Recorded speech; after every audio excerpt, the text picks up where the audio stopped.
more diverse, and giving everyone a voice here in our community. So now, a few housekeeping things that we want to go over. First, Count Us In reached out to a slew of candidates. And if you're watching this live, you'll see that some of these people, their opponents aren't on here. That just means either their opponents did not get back to them in time or they could not make it. So that's why there's not a lot of people facing off here in this chat. Secondly, there isn't a change to the agenda. Woody Myers and Donald Rainwater were supposed to send in a video statement, but I'm told by Count Us In that they backed out at the last minute. So, candidates, now is the time for you to give your opening statement. Keep it about a minute. Tell us who you are, where you're from, what you're running for. And we will start with Joe Mackey. This order was determined by Count Us In. So I'm going to mute myself, and then Joe, you're good to unmute yourself and go.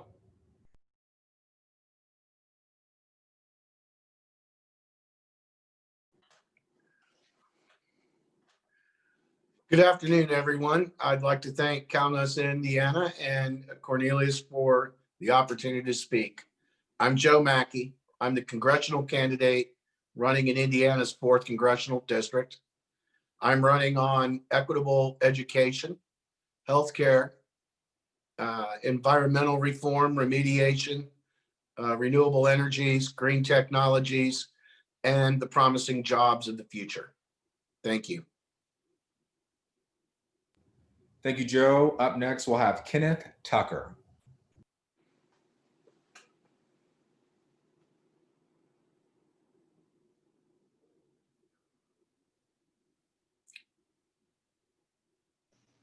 All right, there we go. Sorry about that. Hi, my name's Ken Tucker. I'm running for the U.S. 5th Congressional District here in, I live in Westfield, but it services a large part of, it's all Hamilton County, northern part of Indianapolis, runs up through and around Kokomo, up to Marion, down through Madison and Grant counties as well. I'm running for Congress because I really believe that localization is the cure to polarization. And the most local form of our federal government is in the U.S. House of Representatives. My platform, I'm running on a platform of education, equality, and our environment. I want to be the voice of the people of the district and not just the voice of any of the other political parties. I'm trying to earn everyone's vote and not buy it. And I look forward to the conversation that we're all going to have. Thank you, Kenneth. Up next is Jeannine Lee Lake.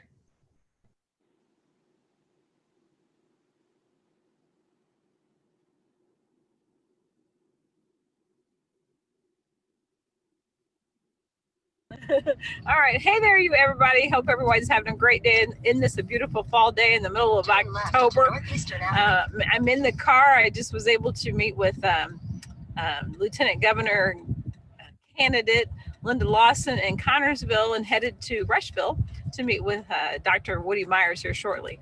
But it is an honor and a pleasure to be here with you all today. I see some familiar faces. I see my friend Joe over there representing in my old hometown of Tippecanoe County in Lafayette. Glad to be on this Zoom today. And glad to be a part. I am running in the 6th district in the state of Indiana.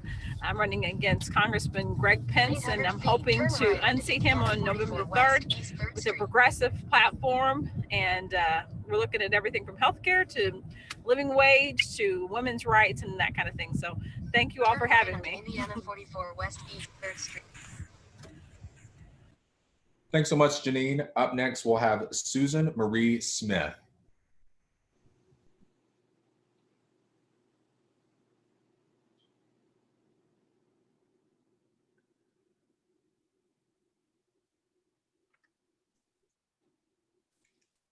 Hi, everyone. I'm Susan Marie Smith, and I'm running for Congress, the 7th District. I'm well qualified for this position as an attorney, former deputy prosecutor, adjunct professor, and community leader. I'm well aware of the issues that are impacting our community and you as voters. I'm committed to making our community safer by making our schools better and bringing more quality jobs to the 7th District.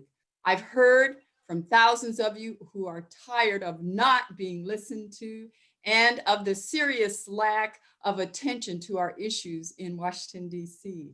And I do have a plan for our near future. It's called the Indianapolis First Plan, and it is focused on making sure we get back to being the thriving model city for the nation that we once were. Thank you very much. Thank you so much, Susan. Up next, we'll have James Rodenberger.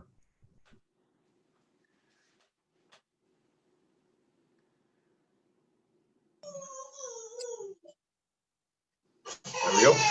My name is James Rodenberger. I am running for Indiana's 8th Congressional District. That is southwestern Indiana. I am the Libertarian candidate. The biggest reason I'm running is that I'm tired of the same old politics. I'm tired against the us against them. I'm tired of people voting for the person just because they need to beat the other guy. The biggest thing with my platform is I want the government to tighten their belt the way they're making us tighten our belt. You know, we're borrowing money that we're not even going to raise. We're borrowing money that our children and grandchildren are going to have to pay back. And that's a bill that I just don't want to leave them. Thank you. Thanks so much, James. Up next, we have Jorge Fernandez.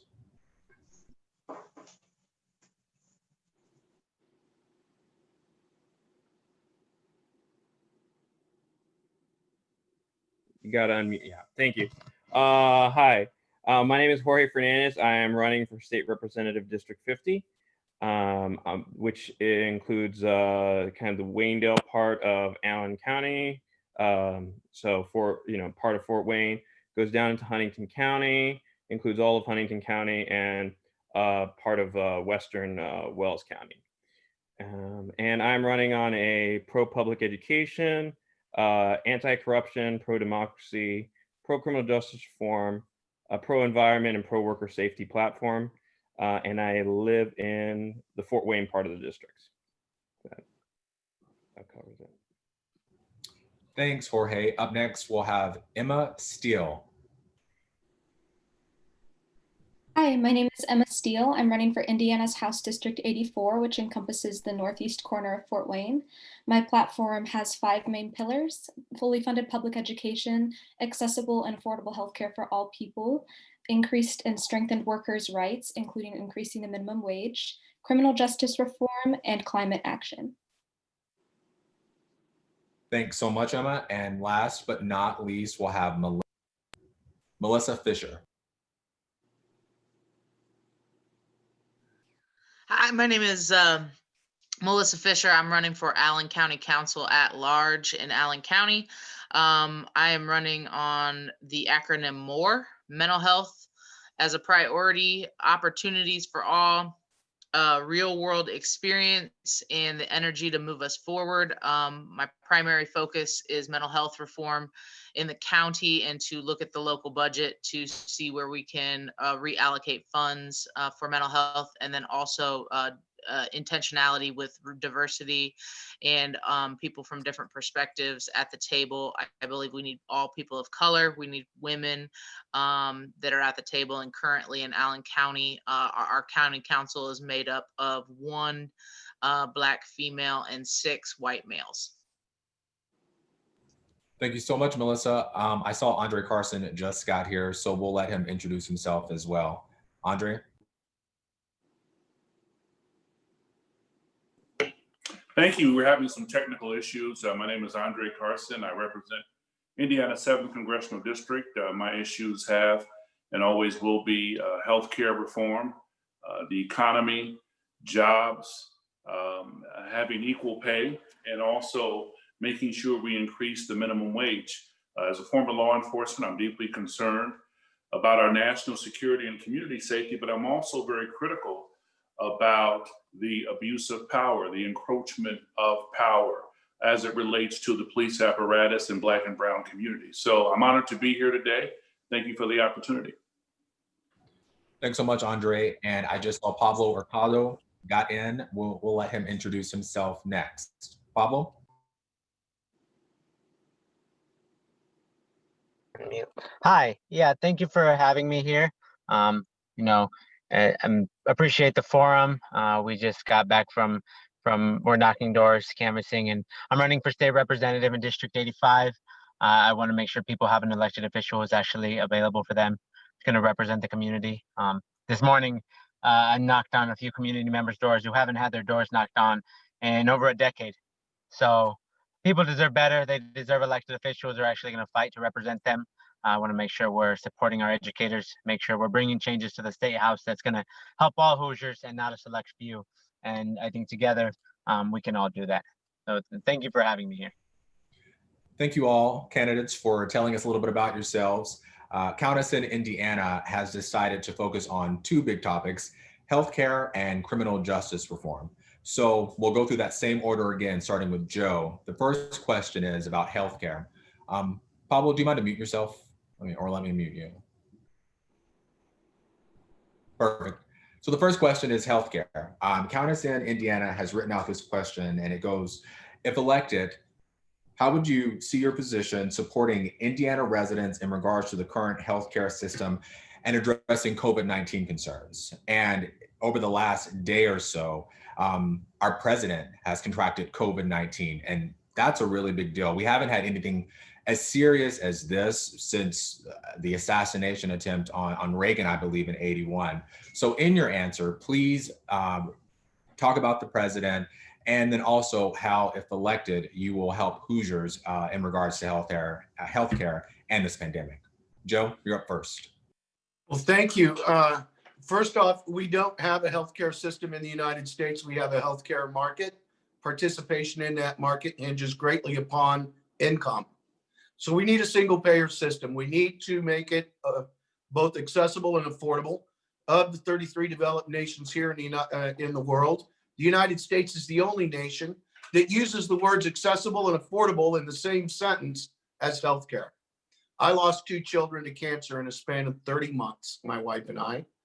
My son was treated for 8.5 months, and his gross billing was $7.26 million. I'm a retired machinist. I can tell you that I had good insurance, but that insurance covered roughly half the bill. And Americans are facing this. And when I think about the president, God bless, and the predicament he finds himself in, he is being treated in one of the finest hospitals in the country. And the one issue that he will not face, that millions of Americans face every day, is the cost of the healthcare we're receiving. We can't afford it. We can't afford the medicines doctors prescribe. We can't afford the stays in the hospital. These are definitely big issues. We're on the verge of potentially losing the ACA. And when that happens, we, of course, will see the reemergence of pre-existing conditions. COVID-19 will be considered a pre-existing condition, and therefore millions of Americans, primarily today, between the ages of 18 and 29, will be subject to these pre-existing conditions, and they themselves will find themselves priced out of the insurance market. There's much to work to do today. We can do it, but we have to work together, and we have to commit to creating a healthcare system that is both equitable, accessible, and affordable. Thank you. Thanks so much, Joe. Up next is Kenneth, and I did forget to say, keep these responses to about 2 minutes or less.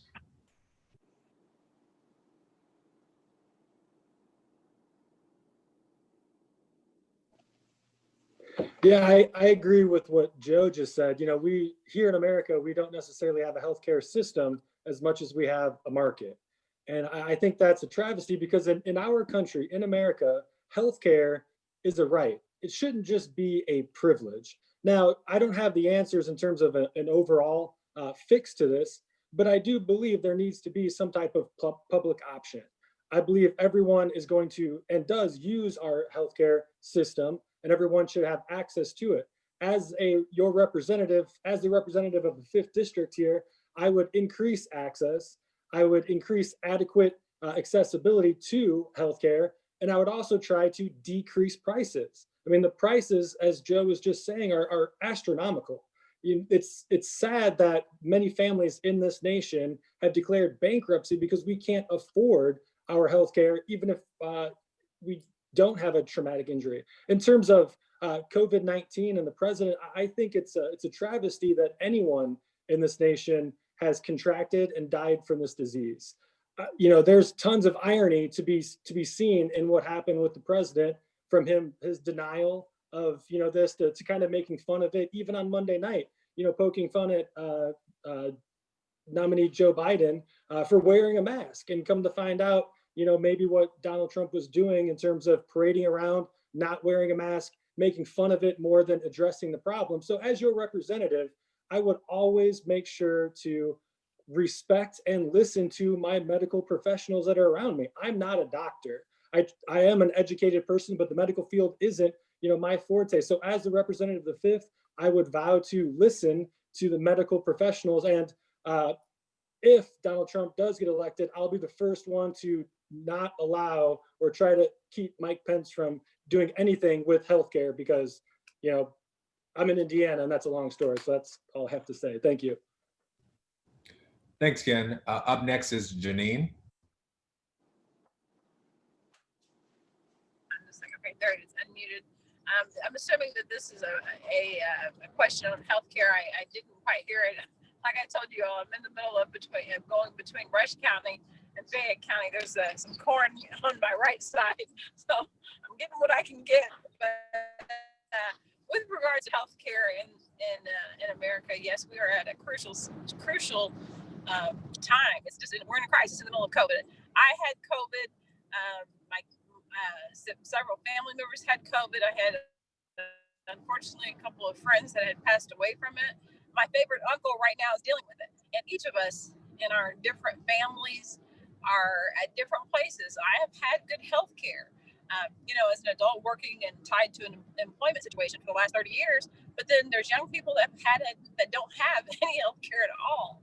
This is a time for us as a nation, I believe, really for the first time, to have more compassion for the least, the last, and the lost. Those that have not really had, adequate health care either sometimes in their whole lives. Right now, my opponent, Greg Pence, is he's trying to get the Affordable Care Act removed and repealed. 30 million Americans could lose health care, 192,000 Hoosiers. I'm amazed at this administration's just negligence, repeated actions that don't really seem to care about the people that they're supposed to serve. So, I appreciate those that are fighting so hard. I see Congressman, U.S. Congressman Andre Carson right below me, and I appreciate you, sir. You're a perfect example of those that are doing on the right side of justice. So thank you very much. And when I get there, hopefully January 2021, we'll have something more to fight for soon. Thanks so much, Jeannine. Up next is Andre.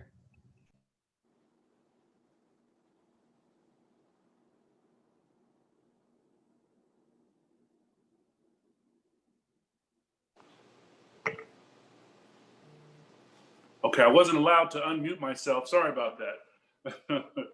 Well, I think access to quality care for everyone is extremely critical, as Jeannine mentioned. I was proud to vote for the Affordable Care Act, even before it was signed into law by President Obama. And I was proud to vote against the over 50 plus attempts to repeal it. I fought hard for the CARES Act, CARES Act 2 and the HEROES Act to provide basically health care and other essentials during this pandemic. I'm also working hard to address the persistent health disparities that we have resulting in Black and brown communities, especially along with white brothers and sisters from suffering from COVID-19 at rates higher than many people overseas. And when you talk about Black and brown communities specifically, they suffer at higher rates than the rest of the population. Just this past week, the House passed provisions that I introduced to address Black maternal mortality and fight the epidemic of Black women and Latino women, especially from dying from childbirth. With the new administration, I will still fight hard to do what I can to undo a lot of the damage that was done by the current administration and to strengthen and improve the Affordable Care Act and Medicare for all. And that is my objective, and that is a passion, and I'll continue to do so as long as the people entrust me to be a good steward. Thanks so much, Andre. Up next is Susan. Yes, with respect to COVID-19 and our president, yes, our hearts go out to him. And it does show that it can impact all of us. And I think an important part of us walking through this is that we have to also begin taking better care of ourselves, implementing real solutions. We boost our immunity. These are simple things that we can do: eating properly, exercising, and all of that. And we understand and know that we have several companies that are working on the development of a vaccine, and hopefully we will have it in the spring of next year. It is a pandemic, and even as we look over the entire world, there were many nations that had medication or healthcare for all, and they were overwhelmed by this pandemic. So to look at the pandemic and say, this is a time for us to now have healthcare for all, it's not the same, because these countries were under the same issue because it was a pandemic. And what we've seen over the years is that whenever the government runs a health system, there's opportunity for overreach, for high costs, for socialized medicine, and lower quality of care. We need to really allow all the government regulations to be reduced so that we can have, as consumers, a competitive place in which we can get our health care. We cannot always depend on the government to care for us. And so with that competition in the private sector, we can have better opportunities for healthcare. Just recently, Farm Bureau, in response to a recent change of the law in Indiana, they are now offering health plans, not an insurance, but a plan in which each of us as consumers, we can choose whether we want a small amount or we want complete coverage. But that's part of what we need to provide for everyone, is a competitive market in which to get our health services. The Affordable Care Act was not read by anybody who signed it. And so that's why we've been struggling with it for the last several years. Thank you very much. Thanks, Susan. Up next is James. Thank you. Really, the healthcare problem in this country isn't single payer. We're a country of smart shoppers. When you go buy a car, you look for the cheapest car with everything you're looking for. When you need healthcare, you don't know that price. No one knows the price. You just show up and hope that you get good service at a good rate.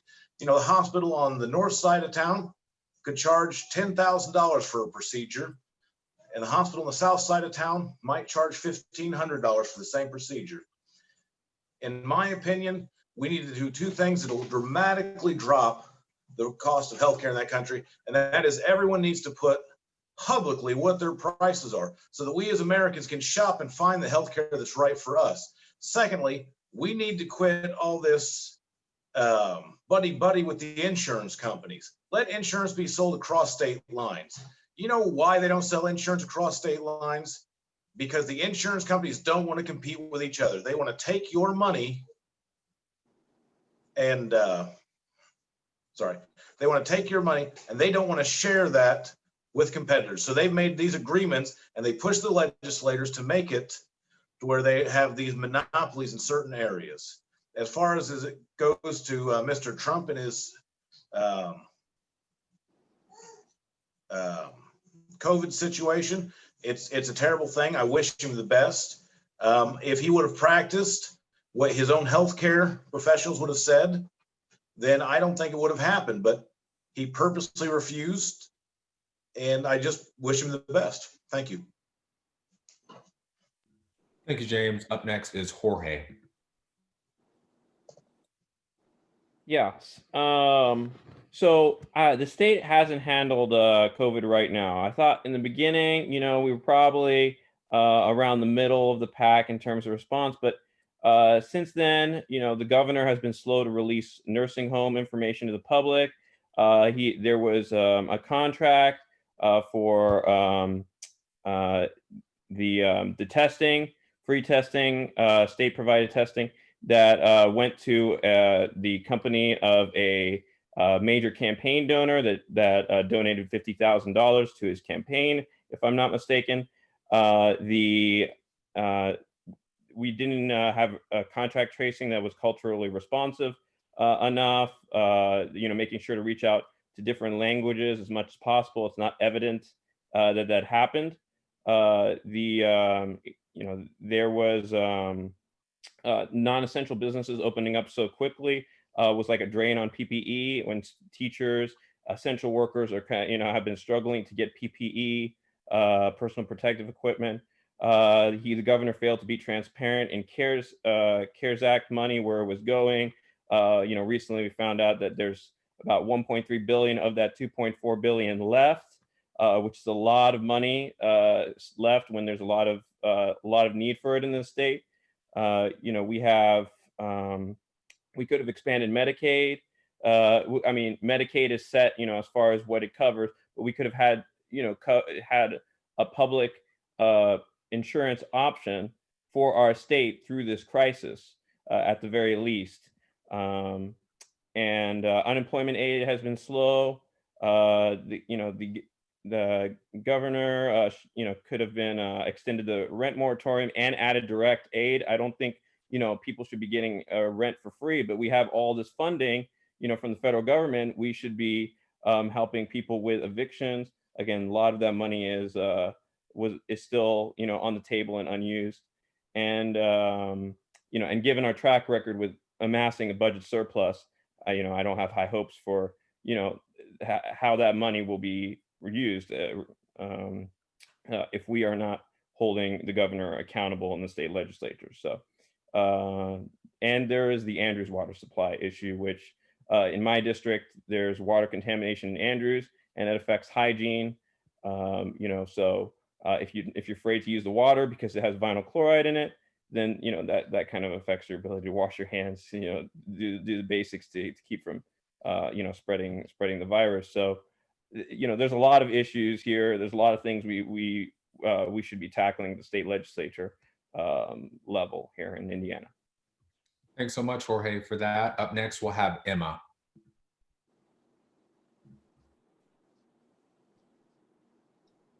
The healthcare industry in Indiana has had a lot of problems for a long time. But the past 6 months, I think, have really emphasized just how flawed our current system is.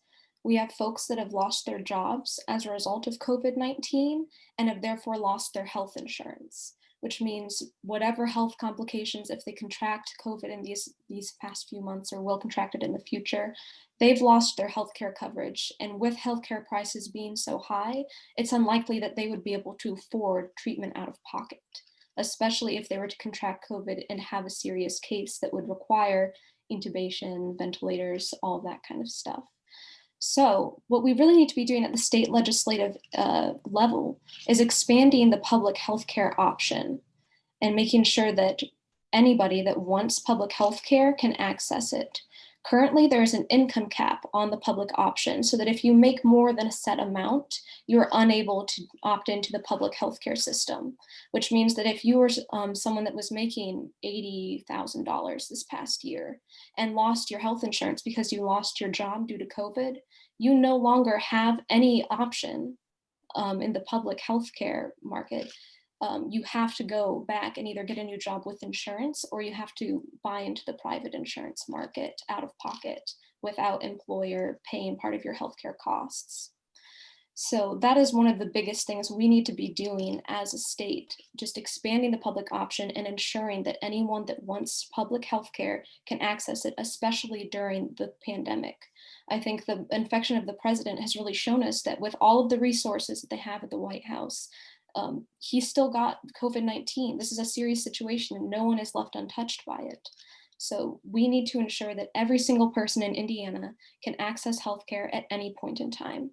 And that can be done at the state level by expanding the public option. Thanks so much, Emma. Up next, we'll have Pablo.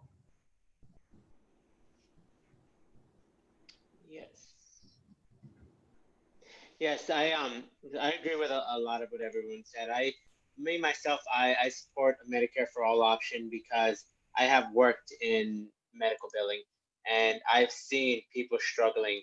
People who have private insurance, people who are covered under, state health plans of Medicaid and Medicare. There are people struggling on all levels, and the idea that if we leave it up to the insurance companies, they will regulate themselves and ensure that everybody has proper coverage. It's not true, because I've seen people with all kinds of insurance, whether it is private through Blue Cross Blue Shield or United Healthcare or any of the other providers that there are, who are struggling in debt because for one reason or another, their insurance decided the services that they had done were not covered. Maybe they weren't pre-authorized. Maybe it was a pre-existing condition. And this happens under Medicaid and Medicare as well. Healthcare is a human right. And I believe that's what we need to fight for. Because right now, especially, a lot of people are struggling due to COVID, as we saw with the president, contracting it. There's people who contracted it early in April and May who are now struggling with debt because of services they had to go do at their hospitals. If they had to go and now they have to pay for all these services. That's why we need to fight for them. And something that can't be underscored is mental health and ensuring that we have mental health resources for our working class communities. Because right now, as we've seen, there are thousands of people who are unemployed. And people are struggling not only with their regular health, but with their mental health. And we need to provide them the resources so that they can get through that. I think that's something that's really important and doesn't get touched on enough. And especially in lower class and our Black and brown communities, as we've seen, COVID rates are higher and there's still a large stigma on mental health within these communities. And it is part of our responsibility to ensure that these communities have access to mental health resources and also have access to adequate testing and to ensure that they're not seeing higher cases of death, which is unfortunately happening right now. Thanks so much, Pablo. And last, we'll have Melissa.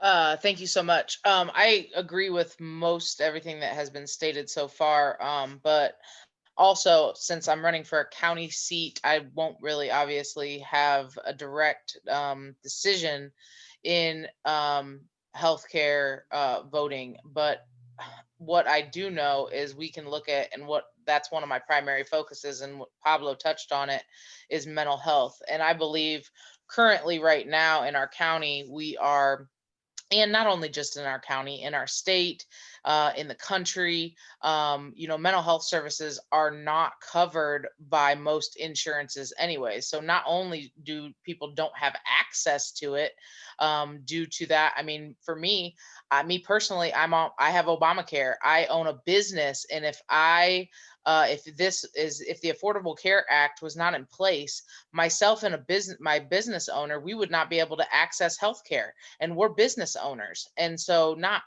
only do we have people that are in positions like myself and others around the country, we're talking about people who are in the middle class, even with a lower financial bracket than myself, who can't access it because they make too much money. And then on top of it, if you go with regarding mental health services, we don't have the proper assessments in place. If you you get your eyes checked, you get your ears checked, you know, you have a prostate checked, you have a mammogram. Why don't we have assessments when we know for children at ages 10, for males at ages 20, because we know that that's when a higher rate of manic episodes or psychotic breaks happen for men, women at age 30. So the other thing is, right now, our mental health as a country, as a state, at worldwide, we're not handling it. We're not taking it well. We're not handling the racial inequities. We're not handling COVID as a pandemic. And from a mental perspective, we see the suicides are up. We see just in general, people are not getting the services that they need because they're not accessible. Thank you so much, Melissa. And this ends the first talk about healthcare, the topic that Countess Indiana wanted to hear from you all about. The second one is criminal justice reform. And here's how they have phrased this question. In the midst of movements like Black Lives Matter, many Hoosiers are concerned about Indiana's current criminal justice system. If elected for your position, what is your agenda for criminal justice? And since Melissa could have an impact on this in Allen County, we will start in the reverse order and give her the first response for this question.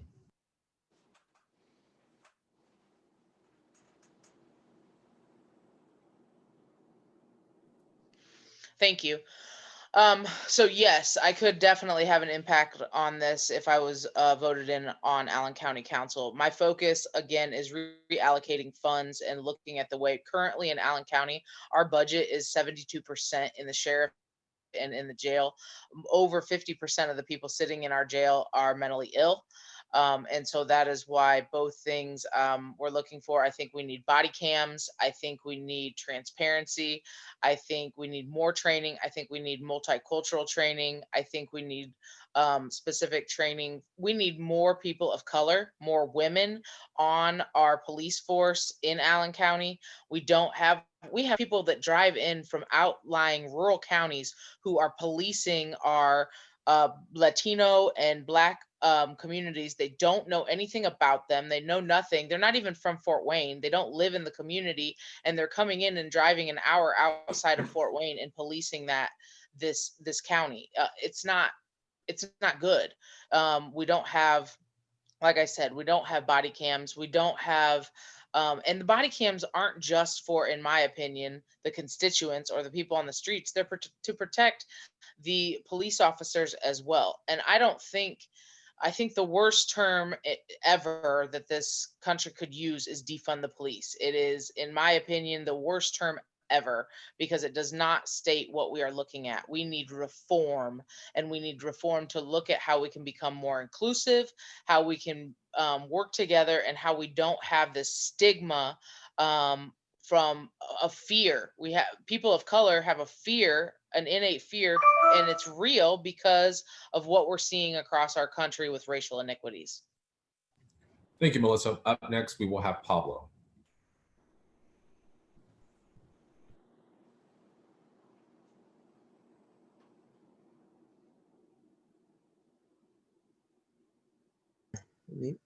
We need to hold our police departments accountable. We need to implement, independent police review boards. Unfortunately, as she did mention, our Black and brown communities are more heavily affected by these issues. And we need to, as we have future generations growing up, we need to implement the changes now so the things that were going on, 20 years ago, 10 years ago now don't continue to happen in the future. Unfortunately, as we've seen with the protests that have been happening, these are not isolated incidents. They happen all over the country. They even happen here locally in our state. And we saw how our police responded with tear gassing and attacking protesters, peaceful protesters who were out on the street. We need to hold these departments accountable and, limit the power that we've given them now. Unfortunately, a lot of police agencies, they act the way they do because there's not enough repercussions for what happens. As we can see here locally, we have community members who have a community member who lost his eye, and you don't see accountability for that. You don't see anything happening to hold those police officers responsible for that. Other issues that are important right now, as far as, you know, criminal justice reform, a big issue right now on the table is, you know, legalizing marijuana, and and something that comes along with that is, how are we going to help those who have been negatively impacted by marijuana convictions? That's something we definitely need to work on as a state, as those conversations begin to move forward of, you know, legalizing and decriminalizing marijuana. It's helping all those communities that have been affected by generational trauma.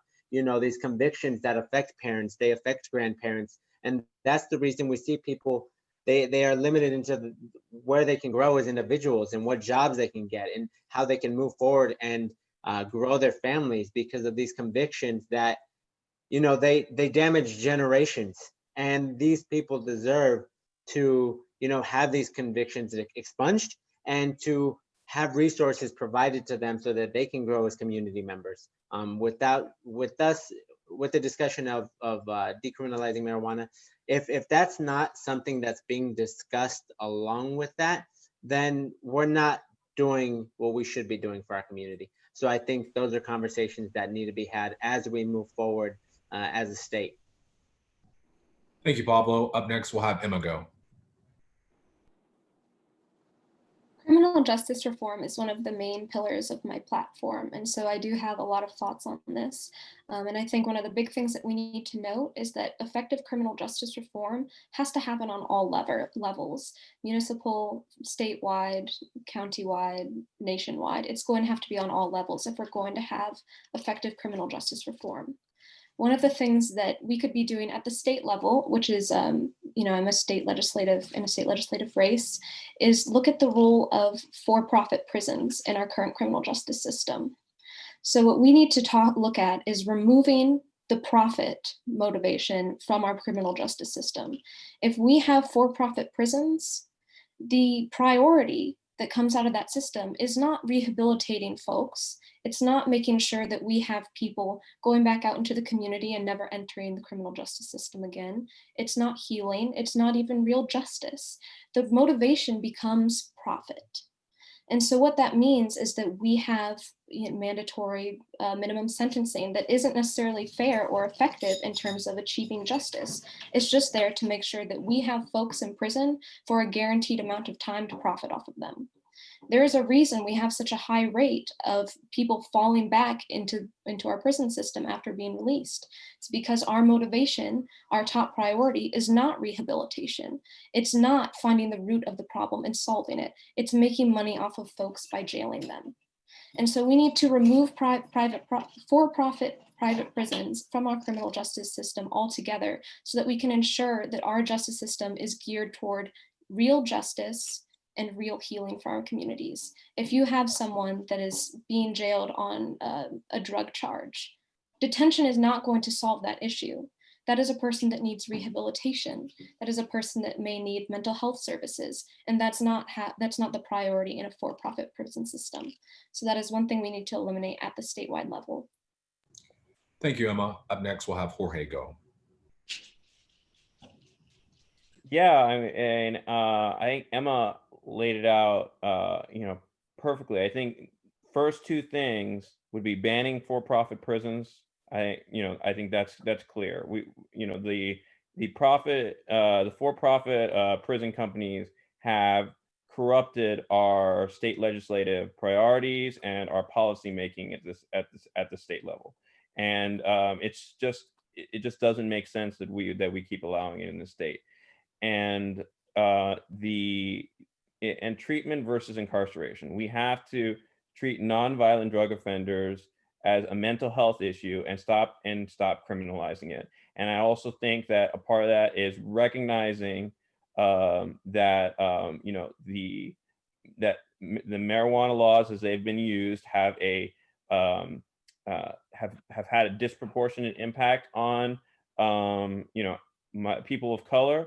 And it really doesn't make sense because, alcohol, tobacco, both those are legal. They've been grandfathered into the, federal Schedule, 1 as being exempt from that whole process. But, marijuana is there. And I think it's just used as a bludgeon to incarcerate, people of color at a disproportionate rate. I mean, the numbers are clear. I mean, the research is there showing that people of color use drugs at the same rates as white individuals, but they are incarcerated far more for it. And so, you're talking about the damage that this is doing. First of all, we could be taxing this. This could be a revenue generator for the state. But more important than that is just the impact on families. I mean, it was a number. They did a study in Northeast Indiana, and somewhere between 20 or 30% of children, and my background is in teaching, 20 to 30% of children have had a parent incarcerated at one point in their life, and that cannot be, given how the high rates that we incarcerate nonviolent drug offenders, that can't be unrelated to the failed war on drugs.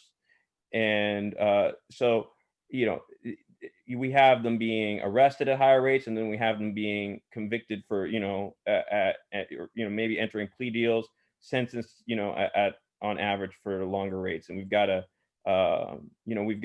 tackle that. And I think an important part of that would be legalizing or at least decriminalizing marijuana. Thanks, Jorge. We'll have James go next. Thank you. Before 9/11, the role of the police was to protect and serve. And ever since then, they've been militarizing the police.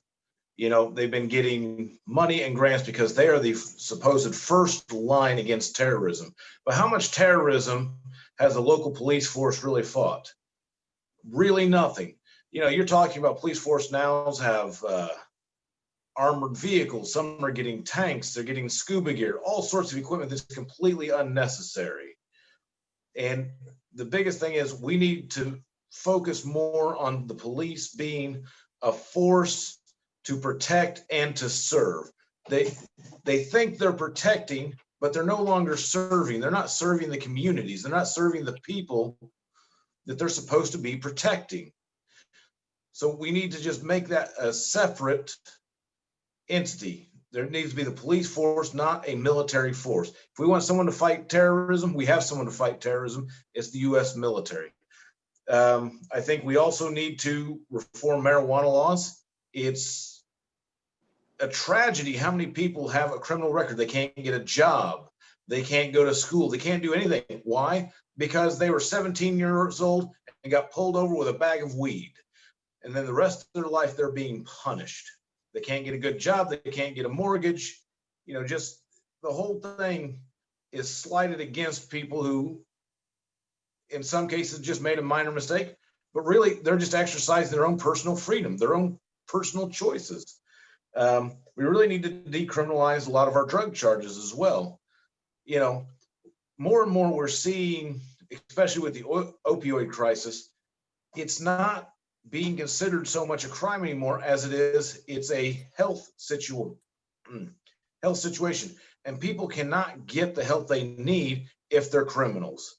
If you look at someone and say, oh, that guy's on drugs, you say, well, is he a criminal or is he sick? If he's sick, we can help him. If he's a criminal, the only thing they can do is lock him up.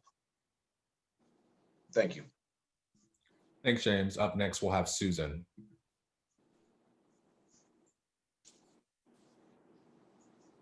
I was a former deputy prosecutor, and I experienced firsthand in the prosecutor's office the need to address the social concerns in our community, including the disproportionate number of African Americans that were in the system. I was also a clerk for a federal judge at the time of the 1994 Criminal Bill Act, the Crime Bill Act, and I saw at that time that there were a number of Black and brown individuals going into our jail system, to our prison system. And so, yes, I supported, and I support the First Step Act that was signed by the president when he first joined in. And many people have been able to come out because they got the longer sentences during that time. And I also support hopefully the second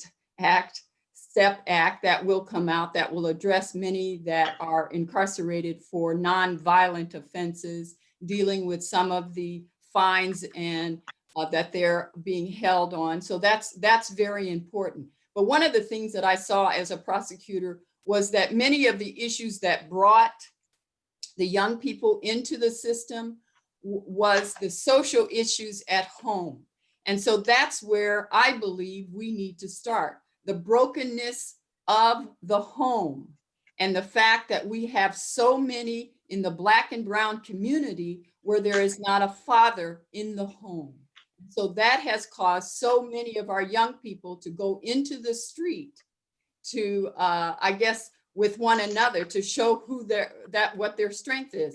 And so because we don't have fathers in the home and we have such, 70% in the Black community are now children born to unwed parents. I mean, that's at a crisis level for us as a nation. And we can't just look at criminal justice reform without looking at the very issues that are causing our young people to be in the system. It's not just police, it is what's happening in the home that causes our young people to be on the street. And so that's an important part of the criminal justice reform that we need to look at, because we are at a crisis point for that right now. And so we have to prepare our children, we have to prepare our young people, we have to have fathers in the homes. And that is a crisis for us as a nation. And that has to be number one.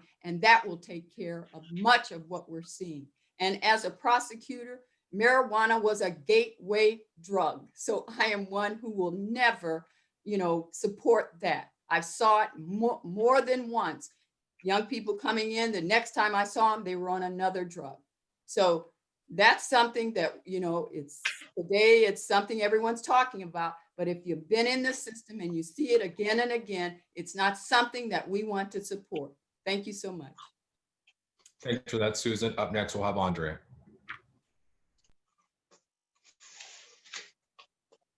Yeah, so, as a former law enforcement officer, I know that while most cops want to protect and serve, I also know that, unfortunately, there's still a very dangerous culture of fear and disrespect amongst some cops that results in the racial injustices that has effectively killed and injured too many Black and brown lives. Reforming and even improving the training for all police officers is critical. Setting up national standards for accountability for bad police officers. That's why I work with my colleagues in the Congressional Black Caucus to introduce and pass the George Floyd Justice and Policing Act.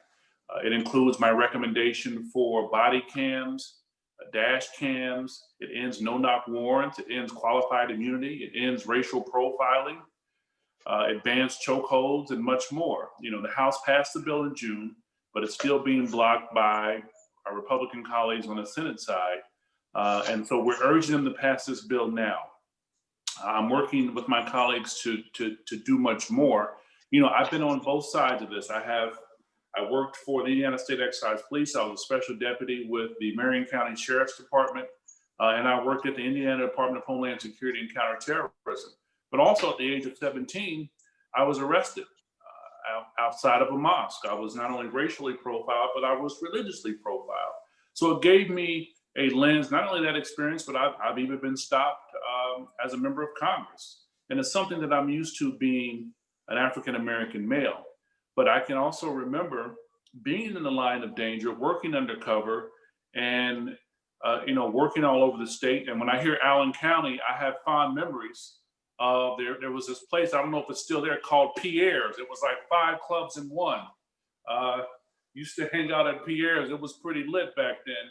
But police officers, I believe most police officers go to work each and every day wanting to do the right thing. But I remember being in the police academy, there was a young recruit who had a shirt on with Stalin, Mussolini, Hitler, and a few other leaders. And those of us who were Black and brown went to the training supervisor, and the young recruit was confronted, nice guy, but he very sincerely said, well, I don't agree with everything that Hitler said in the past, but he has done some good things.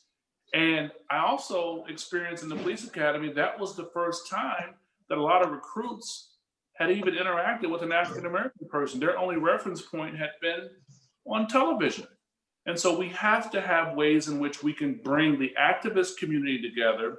As I sat with them, I marched with them, and had them at our police academies meeting and talking to recruits before they hit the street to give them a different lens and viewpoint. One of the things about terrorism, having worked in the Intelligence Fusion Center, was that most of the information that federal officers get as it pertains to terrorist threats or potential threats come from local law enforcement. They come from city police departments. They come from county police departments. They come from state police. And when you have a community that is responsive, city cops and town marshals and county sheriffs are the first line of defense. And so ways in which we can reform law enforcement without defunding them, I think are critically important. Thank you, Andre. Up next, we'll have Ken. Thank you. First of all, let me just say that I respect all law enforcement. I would never agree to defund our police. In terms of criminal justice reform or reforms in general, it sounds like what Congressman Carson was just talking about, the Justice in Policing Act, is something that I fully support in terms of adding body cams and dash cams and holding our officers accountable and making sure that the truth is seen and it's come out. Have our city and state police been militarized? Yes, they have. They're just trying to keep up with the criminal side of things. I think, in terms of, I have so much respect for our officers because I know I couldn't be one. I know that if it were my family, I could put myself on the line and in harm's way, but to go out each and every day and put your life on the line for complete strangers, I think is very selfless, and it's something that should be applauded. And I know that horrible things have happened. And in terms of rethinking our policing and procedures and trainings, I would support that wholeheartedly. And to go along with criminal justice reform and some of the things that others have talked about, the legalization and decriminalization of marijuana, I think, in this state, that is something that we should be looking at.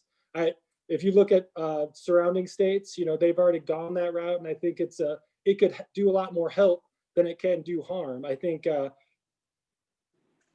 ways that people have thought about marijuana in the past are that, some people are kind of rooted in misleading or, old ways of thinking about it. I think it's something that should be taken care of. But in terms of criminal justice, I agree with reforming it. I support the police, and I really think that we should be using everything that we have at our disposal in terms of transparency with our police departments. Thank you. Thank you, Ken. And last but not least, we'll have Joe go. Well, thank you. I have been following the legislation coming out of the Congressional Black Caucus. And the one thing that I'm absolutely convinced of is there comes a time when we must listen to those who are most informed regarding the injustices that are taking place. We by and large live homogeneously. We'd like to talk about being integrated, but I don't know that we actually are. I go into communities. My district is 98% white. And I don't know that it is reasonable that I might comment on what is going on in the Black communities. And in this case, I know there needs to be reforms. I find myself concerned on the economic side where the courts are concerned. Those who can't afford bail sit in jail. What happens when they sit in jail? They lose their jobs. They lose their homes. They suffer economically. Those who can afford bail or attorneys are out. They're back in schools. They're back on the job. And in a situation in this discussion, I'm prepared to carry water. I want to hear from those who honestly live the experience of the injustices of the legal system, because their voices are the ones that are not being heard. And I'm not going to speak over them and provide a homogeneous opinion on their experience. I do think we absolutely must focus on this. I think there are areas where, I understand the economic injustice of the legal system. But the racial injustice is something that I'm going to rely on. And I'm going to rely on Congressman Carson and his peers to educate me on the legislation that's needed. And then when the time comes, I'm going to vote yes on that legislation. This is, I think, how we should work together, is to listen and to understand. And I hear that often when I attend racial justice rallies, when I attend Black Lives Matter rallies. That's all they're asking is listen to us. And I think that's, I think singularly the most important point that I understand is that for far too long, we have interjected opinions into a conversation without really having the experience, the lived experience of those who are asking to be listened to. Thanks so much, Joe. And so now we're going to move the agenda around just a bit. We've gotten a few questions in, and you should all be able to unmute your microphones, because this first question I'm going to ask is to everyone. The question is, in relation to the criminal justice system, what are your stances on ending ICE detention centers and practices in Indiana? And again, this is kind of a free forum, just whoever wants to speak up and go, you can. If you don't want to speak up about this, sure. But again, the question is, in relation to the criminal justice system, what are your stances on ending ICE detention centers and practices in Indiana? Well, if I might, I'm running in a federal race, and we need to end these ICE detention centers across the country. They are not beneficial. I look at nations like Turkey who deal with millions of refugees. And while Turkey isn't granting citizenship to those refugees, they are providing documentation. This provides Turkey a sense of security and traceability. It also provides the refugees who are going into Turkey a sense of security for themselves and their family. They're able to participate in the economies. They're able to participate in the benefits of Turkey's, the nation of Turkey. They pay into the system. And so they're granted residency. And I think this is by far and away a far better way of dealing with the problems that we have. I am not a big fan of detention. Detention is extremely expensive. And we simply must change the way things are working. I would like to see ICE return to its pre-9/11 role. Thanks so much, Joe. Andre Carson has to leave, so we'll go back to this question, but there was a question directed specifically at him. Let me scroll and find it. It says, for Andre, we've heard today about your concern for law enforcement overreach, Black maternal mortality during birth, and the terribly high numbers of murders in the Black and brown communities this year. What about the extremely high number of Black and brown babies killed through abortions every year? What are you doing about those deaths? Well, I think abortion is a personal choice. I think it's unrealistic. I mean, the question in itself suggests that I have divine powers. I think that I have legislative ability, and I'm open to discussing these issues. As Joe mentioned, I think that's a sign of a true public servant. But I'm very much pro-choice. I think that the efforts to defund Planned Parenthood are largely political. Some of it is based in religious sensibilities, but I think it's largely political. The facts are, whether you are in a very religious country, be it Saudi Arabia or the Vatican, with respect to all faiths, I'm a former altar boy, you can legislate all that you want, and you can codify religious text all that you want, but the facts are clear. People have free will. And it seems that the more you try to force your beliefs on people, you don't make people who approach things through rational thought. You really don't even make robots. You suppress people's ability to make sound decisions based on facts and based on where they are.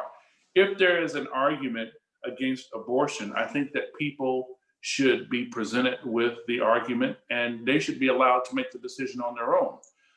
If there is an argument that is against or for abortion, I think that people should be able to make those decisions. But I don't think that we should impose our religious beliefs on other people. The founding fathers, as complicated as they were very visionary in setting up 3 separate but equal branches of government. I, as a male, have no right to tell a woman what she should do with her body. I, as a male, shouldn't be expected or even try to assume a divine role to tell a woman and legislate what a woman should do with her body. I am there as a representative. The fundamental question becomes for representatives is, do you see yourself as a trustee, a steward, or do you see yourself as a representative, or both? I see myself as a trustee and a steward over taxpayer dollars, but I also see myself as a representative over my constituents' interests, and those interests vary. But what I won't do is attempt to impose my beliefs on other people. With respect to ICE, I know Joe mentioned, the detention centers were essentially created for those whose visas have expired, those who had a breach in the visa agreement, and those who may have abused their status while here. It is not for ICE agents to abuse their authority and allow medical health professionals to perform hysterectomies on women, abuse women, or even force Muslims against their will to eat pork. And what we're seeing in our government is an excess and an abuse of power. And one of my responsibilities as a former law enforcement officer and as someone who serves on the Intelligence Committee is to be a good steward and representative and trustee and make sure that I'm putting pressure on agency heads and those in agencies to do right by the American people and to make sure that we are not exacerbating hostilities all over the world with our enemies and with our global partners. If I might. Yes. Susan, I was actually going to say, since Andre has spun the conversation back toward the first question, you all are free to chime in whenever you want. Just be mindful of each other's time, because I know it is a Saturday and folks don't want to sit on Zoom all day. But yes, Susan, go ahead. I'm just concerned about the fact that Congress, as our legislative body, is responsible for immigration reform. And much of the issues that we are facing now is because Congress, the House, the Senate, have not stepped up to provide immigration reform. They keep kicking it down the road. And so what do we get? We get executive orders, we get piecemeal legislation instead of sitting down and addressing all of these issues we're talking about. And it all comes from the fact that Congress has not, and while Mr. Carson has been there for 12 years, that they have not dealt with that immigration reform bill. And now it's always these complaints about ICE, about this, about if it's refugees, if it's whatever. And so if they are called to be our representatives in Congress, then they should be doing the very work that they have been elected.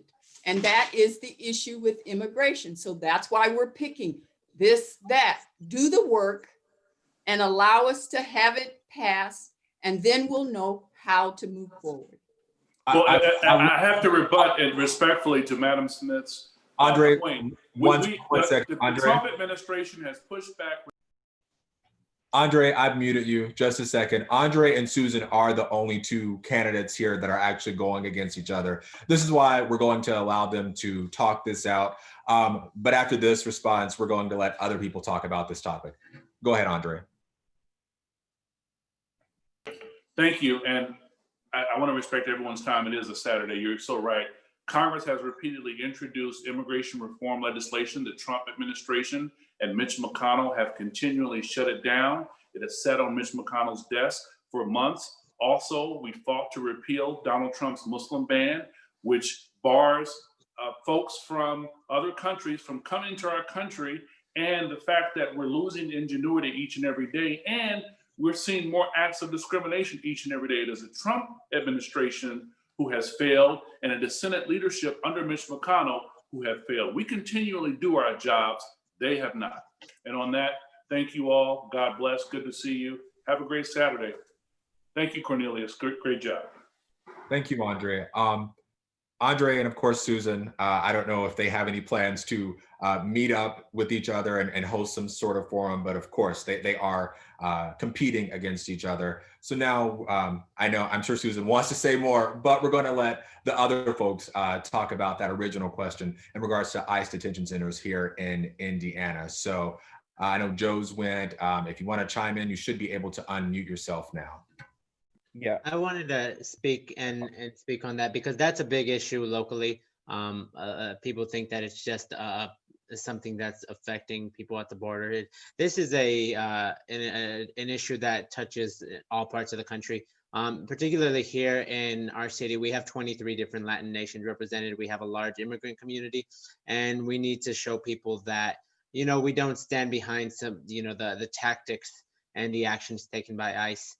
I do support abolishing ICE because it's not a long government agency that's been around for a long time, and this idea that it's something that should be treasured and held, you know, it is not true. We can get rid of it and we can implement something new, something that's not going to be responsible for the death of children, regardless of whether this is an agency that was implemented under Trump, which it wasn't. It's been around since before Trump. It's been around since before Obama. The fact of the matter is that children are dying right now. And unfortunately, the ICE has decided to take it amongst themselves. They're their own agents of law, and they do what they do, and there aren't repercussions to their actions. So I am for abolishing ICE and establishing something new to show people in our communities that they are safe and that they don't have to be afraid. And even those who are working to get their documentation, that's a difficult fight to have. It's not easy to become a citizen of this country. And then there's people who have been fighting for years to try to become citizens. So this idea that people are here in the country because they don't want to be citizens is not the case, and they shouldn't be penalized by these organizations that just want to seek out anybody who may have messed up, who maybe doesn't have their documentation, and lock them up. It's something we need to fight to change, and I would support abolishing it. Thank you, Pablo. Anyone else want to chime in on this? Real quick, I think two you know, key components here is you know, again, this is, you know, federal level deals with immigration, but here at the state level, we've increasingly you know, gotten involved in immigration fights. For example, with detainers, there's a lot of local you know, government units that will keep you know, prisoners that are serving for, you know, they're on other charges, or they've, you know, served their time on other charges, and when those are finished, you know, they hold them for longer than that, you know, until ICE can get them.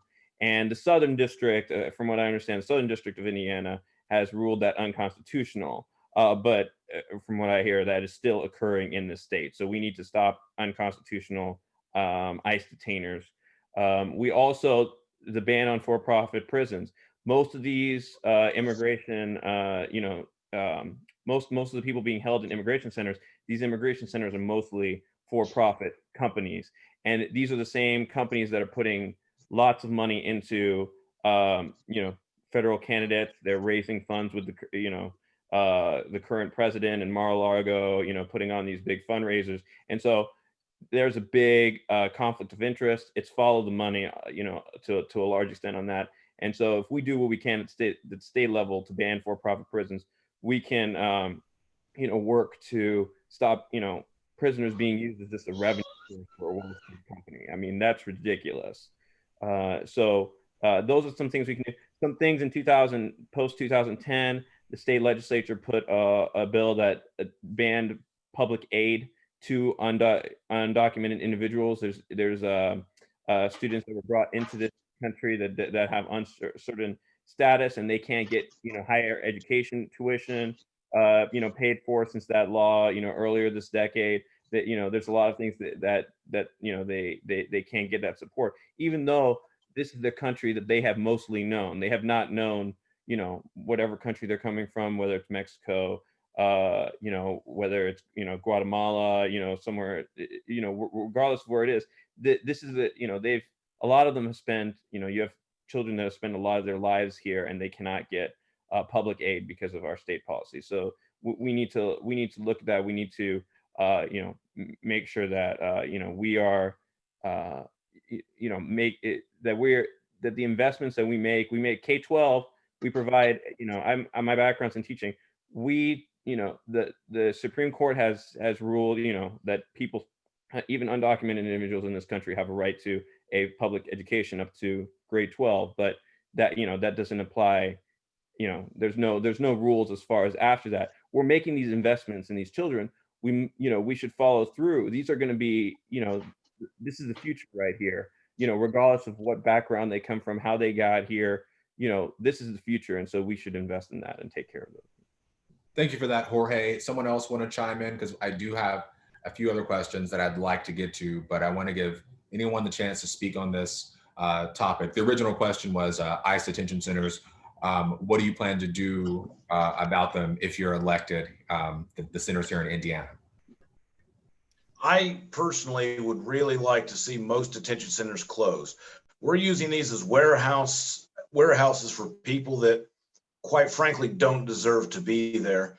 And in most cases, these are non-violent people who are just here trying to seek a better life. I'll tell you, anyone who's walked 1,000 miles to live in this country, well, by God, that's the kind of person I want to live in this country. And I personally have gone through with my family the immigration system, and it is terrible, it is horrible, it is broken, and it is for the only rich. If you're coming from a country where the daily wage is $2 a day, there's no way in hell you can come and live in this country, because we charge fees and everything else. We charge taxes to pay these salaries, and then we turn around and charge someone $900 just to file the paperwork. And if you sign that paperwork wrong, they throw it out the window and they charge you another $900 stinking dollars. So really what you need to do is you almost have to go buy some sort of plan or hire a lawyer to fill out paperwork for you just to go through it.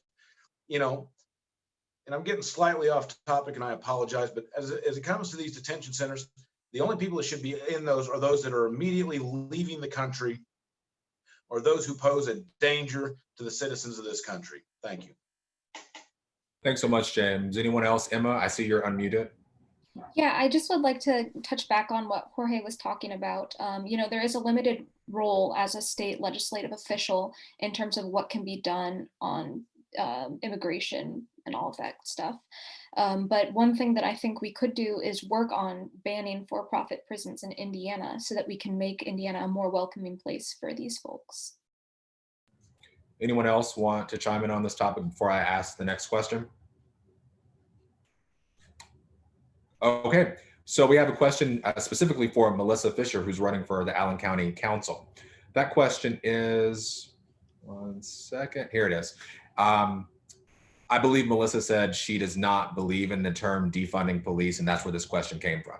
So the question is, many local organizers do believe in the term defund the police and how it accurately describes what they have been advocating for. Melissa, how would you connect with constituents that demand de-investing in police and reinvesting in healthcare, social work, and education? And after Melissa answers this, if anyone else wants to chime in, please feel free. So let me be clear about this. I'm not saying I don't believe in the concept. I believe in the concept of what it is. I do not think that the terminology was the best terminology that we could have utilized to get that out, because I feel like it automatically causes divisiveness. When somebody hears the term defund, they automatically think we don't want any police officers anymore. So I don't disagree with everything that was just said from Cornelius of, you know, where the money needs to be reallocated, what we need to look at regarding it. I think our terminology in that word was a horrible use of term, because it automatically incites defense, somebody else's defense mechanism. They're automatically on defense and they think you're going to take their police away. And that is not what this means. So I feel like there's a lot of misconceptions about what is trying to be done in this country. Anyone else can feel free to chime in on this conversation around defunding the police and what it means. And if you want to bounce off Melissa, the terminology that's being used. Yes, I just have a few comments. Yes, defunding the police and sending that money to other departments. I think Mr. Carson, even though he's gone, he did say that we need to have caseworkers and et cetera. And as a prosecutor, as an attorney, caseworkers, social workers, and child protective services are an enemy to many in the Black and brown community, because they know they have more power than police, because they can go to your schools, they can, you know, it can be a hint of an issue that impacts your family, and then you're caught into a system. So I think we should be really careful about how we want to reuse money when people want more police, they want more protection, they want safer neighborhoods, and then all of a sudden we say we need caseworkers and et cetera. You know, there are different budgets, there are different issues, and I think what we've done is we've listened to a few loud voices and think that's what the entire community wants. The community wants to be safe. We're in a nation, we have a rule of law, so there has to be laws. And that's why my issue about immigration reform was that it's been sitting in Congress for decades, okay, decades. And so here we are, and we're wrestling with the same issue again and again. And now we're saying defund this and defund this. It's like those in power, those that we put in power, they need to do the job that they said that they would. Can I state one more thing? I do believe, I believe that mental health professionals should be the first person called to a suicide call. Why would we send a police officer to a suicide call and escalate a situation with a mental health situation even more? I'm not saying we don't utilize police officers as somebody that is in the background or needs to be called, but I think currently right now we are dealing with a lot of things, and I think somebody else said it earlier, law and order and really cracking down and militarizing the police more and more and more. And I really think we need to get away from that. I think we need to really start dealing with the mental health issues that we have in a proper way. We would not have the responses and the reactions, in my opinion, that we have right now if we would be dealing with these things in a different way.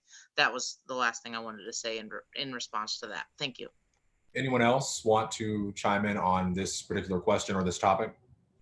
Yes. So something that's important when it comes to defunding the police is people understand that there are different budgets for different things, whether it's going to education, infrastructure. It's how those dollars are being allocated. I mean, locally, we see the amount of money that's being spent on things that we don't necessarily need. I mean, here locally, and this is a city issue, but we have our police department planning on spending, $250,000 on a massive vehicle that it looks like a gigantic Jeep, and this is a Jeep that it looks like it's something that would be more necessary in a war zone than it would in a city. You have $6 million, I believe it looks like, planned over the next 5 years on vehicles. Now there are things that are that the community might need, maybe replacements here and again. But it's how these dollars are being allocated and how the community, unfortunately, most of the time doesn't know how much money is going into these things, whether it's replacing SWAT gear, which is on the city budget for the police department. It's the way these dollars are being allocated when we aren't seeing infrastructure improvement in a lot of communities. My own district, which is part of New Haven, there are communities and neighborhoods that haven't seen infrastructure improvement in decades. And it's working as legislators to make sure the budget that we have, that we're allocating dollars in the right way, instead of spending them on all these expenditures that we don't necessarily need, that the community has no use for. We'll take one more person on this topic and then we'll wrap it up. Unless there isn't anyone who wants to talk about this. I'll say real quick, I mean, that goes right to the like no knock, banning no knock warrants, which I think is, we should do that. That is all part of, demilitarizing the police. Because, again, like with the war on drugs, there's been lots of money funneled in that direction. And so, no one's going to dispute that we need, law enforcement deal with sex trafficking, deal with murder. And what we're talking about is the use of law enforcement to deal with nonviolent situations, to, disproportionately, racially profile people, people of color, or just, over police, neighborhoods, people of, neighborhoods that are predominantly, made up of people of color. I think that's a major concern. And getting mental health, professionals, getting people that have expertise in de-escalating the situation is important. I mean, as we saw here in Allen County when the George Floyd protests, first began, they deployed tear gas without warning. The city of Fort Wayne disputes that, but it's pretty clear from the video. It was without warning. And so that's the first basic technique is you at least give warning before you deploy this. Now they're being sued by the ACLU about this. So obviously we need to improve our law enforcement methods in the state. And so better training, better procedures, and accountability is huge. Thank you for that, Jorge. I would like to thank all of you for coming on here and talking to us a little bit about your platform, the questions that Countess Indiana asked, and expanding on those questions as well. To wrap it up, we're just going to run through the line and have everyone say their name, what they're running for, and which district they're running for. And we'll start with Joe. If Joe's still here. And Joe is here. I'm Okay. sorry, Joe was unmuting. I moved slow. This has been a wonderful experience, and I'm grateful to everyone who participated. My name is Joe Mackey, and I'm running for Congress in Indiana's 4th Congressional District. We need representation. We must address healthcare. We must address the inadequacies of public school funding, the inequities of public school opportunities. I'm grateful for this opportunity to speak with everyone. I thank you all for the opportunity. I wish you well in the course of your campaigns. And I want to thank everyone for listening. And please vote. Voting matters. Voting does matter, Joe. Thank you. We'll just let you chime in. Unmute yourselves. And if you get in first, go ahead. I'm Melissa Fish. Oh, sorry. Go ahead, Susan. I'm Susan Marie Smith, and I'm running for the Indiana Congressional District, 7th District, which is Marion County, most of Marion County. And I'm glad that I was able to speak with everyone. And I know that part of it was about the diversity of the vote. And I think that today we also needed to hear that there was diversity as to how we move forward. We just can't have and hear one line. We have to hear that there are 2, sometimes several ways in which we can move forward on things. Thank you so much, everyone. Thank you. Melissa Fisher, Allen County Council. I want to say thank you to the organizers. Thank you to our moderator. And thank you to each of you. I am learning that campaigning is a whole nother beast. And so takes a lot. So I just want to thank each and every one of you for everything you're doing in your communities. My name is Emma Steele. I'm running for Indiana's House District 84, which is up in the northeast corner of Fort Wayne. Thank you so much for having me, and thank you, Cornelius, for moderating. My name is Ken Tucker. I want to say thank you to Cornelius for being the moderator, to count us in, and for all the other candidates who are here today for taking time away from the campaign trail. It is a lot of work trying to get elected to office. It's pretty simple for those of you who are listening at home. If you're not running, if you're here in the 5th district, I'm asking you to rethink who it is that you vote for and why it is you vote for them. I'm asking people to vote for a person and not a party. So if you live in the 5th district, you can look me up, tuckerforindiana.com, and I would love to earn your vote, not buy it. Everyone have a great day. My name is Pablo Hurtado. I'm running for state representative in District 85. Thank you, everybody. Thank you, Cornelius, for moderating this. I think it's really great because I have talked to a lot of people who don't feel represented, who haven't had candidates talk, and it's great to know there are candidates out there who want to speak to the community and want to ensure that people are they're actually being given a reason to vote for somebody. You know, too many people become complacent in their seats and they take it for granted. And I think people deserve to have individuals who want to fight for their vote, who want to fight for representing them. And I can see here everybody is running a campaign, and it's a lot of work, but we're all here for the same reason, to help the community and help move Hoosiers forward. So thank you for having me on today. Thank you. I'd like to go ahead and thank Cornelius and everyone that put this on. My name is James Rodenberger. I'm running for the Indiana 8th Congressional District. That's southwestern Indiana. And I want to be your representative. I'm tired of the two-party system, and I'm tired of people who are representing parties, not representing the people. Thank you.